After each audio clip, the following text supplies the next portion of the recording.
Hello everyone and welcome to a brand new video. In this one, I am going to be checking out the operator's guide to the brand new map Desolation in Call of Duty Vanguard. So if you guys weren't already aware, next week at the time of making this video on July the 27th, the mid-season update for Season 4 will be going live. And interestingly enough, in the mid-season update for Vanguard, we are going to be getting a brand new map which is called Desolation. And in today's video, I'm going to be breaking down the information that we received about the map, as well as I am going to be checking out the article on the official Call of Duty webpage. So with that all being said, if you guys can want to enjoy this one at any given point in time, make sure you leave a like on it down below, as well as subscribe. So without further ado, let's actually dive right into it. And as you guys can see over here, the operator's guide to the Desolation map in Call of Duty Vanguard, and of course it was posted a little bit earlier today on July the 22nd, 2022. So as you can see over here, it states, home to a crash site and an invaluable listening post, Desolation takes operators to a mountainous village in the Pacific where close quarters combat reigns. Read on for a map overview and tips for navigating the treacherous environment, going live alongside Mercenaries of Fortune Reloaded on July the 27th. And alright, let's actually go ahead and check out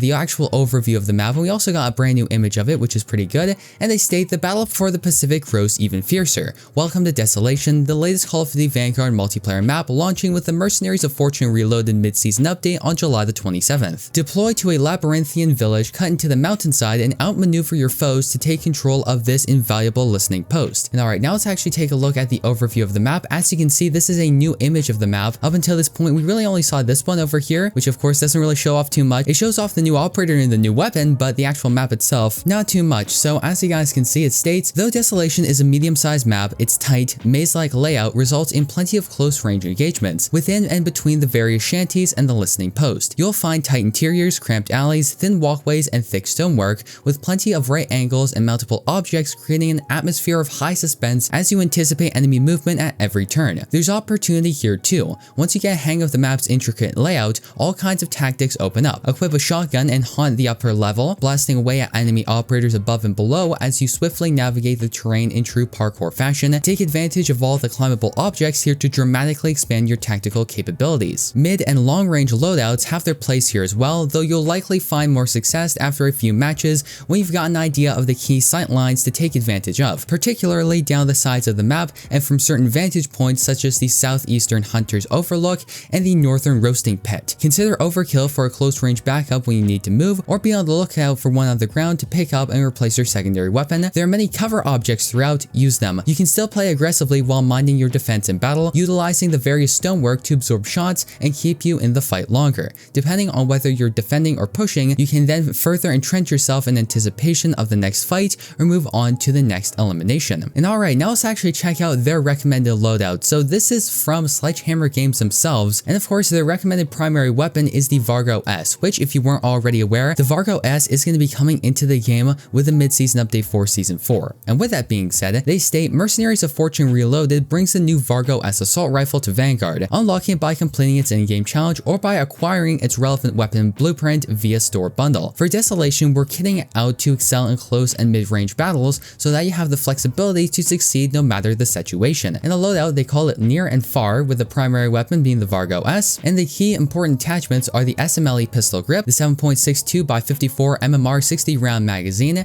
the Pine Tar grip, as well as the FMJ rounds, which if you guys are a fan of my channel, you would know that I would personally swap out FMJ for Lengthen, but this isn't my own recommended loadout, this is from Sledgehammer Games. So with that being said, their perks, they also recommend Ghost Engineer as well as Ninja, which is pretty good. And let's actually go on and read a little bit more, and they state, a veritable slayer, this Vargo S configuration picks up several attachments with the focus of boosting the weapon's hipfire accuracy, improving its ability in close quarters engagements. It won't be as effective as an SMG, but flexibility is the name of the game, and you're able to use the weapon's high and down sight accuracy to nail targets at long range, and with 60 rounds per magazine, you can engage multiple targets before needing to back off for a reload. Our perk selection favors survivability and a low profile in the twisting alleys and ruins here, and you can bet that all sorts of traps await you. Engineer will help you spot and hack threats like the S-Mine 44, a demolition charge, and pesky field upgrades like the jammer and field mic. With Ghost and Ninja, you can move around more stealthily, further boosting your ability to flank enemies from every direction before they're even aware of what hit them. And alright, finally, let's actually talk about some of the tips for this particular map. So let's go over them. And the first one they state is controlled chaos. At first glance, it may seem that enemy operators are pouring in from every direction due to the map's winding layout. With each subsequent match, however, the map's intricate design will become more clear until it's you the enemy fears coming around that next corner. Keep at it way and your map knowledge will pay off in spades. Number 9 is down the sides, where they state, when you need to traverse the map fast but want to avoid the map's inner maze, take the side lanes where there's more predictability in the layout. The western path is particularly clear, so long as you're prepared to encounter long-range resistance. When you do, move out of sight and force them to come to you or give up the kill. Number 8 is the ground is lava.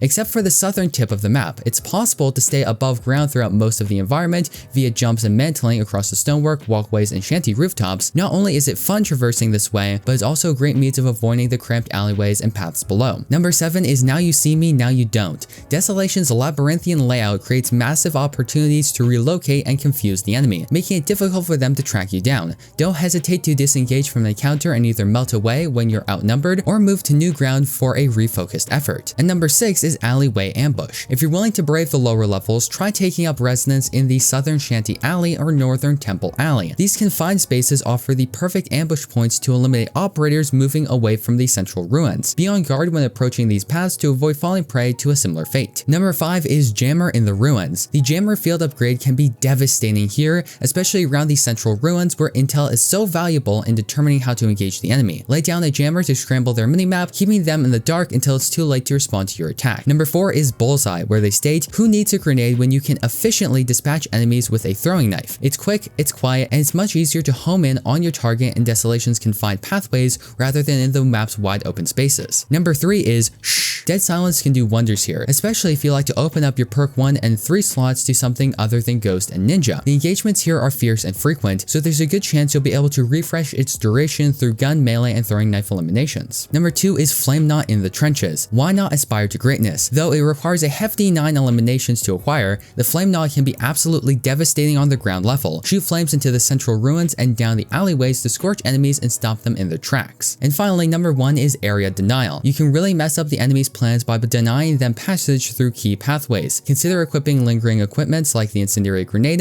Molotov cocktail, and the MK5 gas. Use them to interrupt the enemy's progress, allowing you to control the flow of the fight. When they attempt the same tactic, throw in the Dauntless and survival training perks to counter their tricks. And finally, they state once again, Mercenaries of Fortune Reloaded launches on July the 27th. So yeah guys, with that being said, that's going to effectively wrap up today's video talking about the guide to the brand new map Desolation in Call of Duty Vanguard. With that all being said, if you guys went on to enjoy this video at any given point in time, make sure to leave a like on it down below, as well as subscribe and turn on post notifications, so that way you guys will not miss any of the latest and greatest Call of Duty news, class ups, intel, and so much more. So thank you once again for watching. I've been your host, T-Jungle, and I hope to see you in the next one.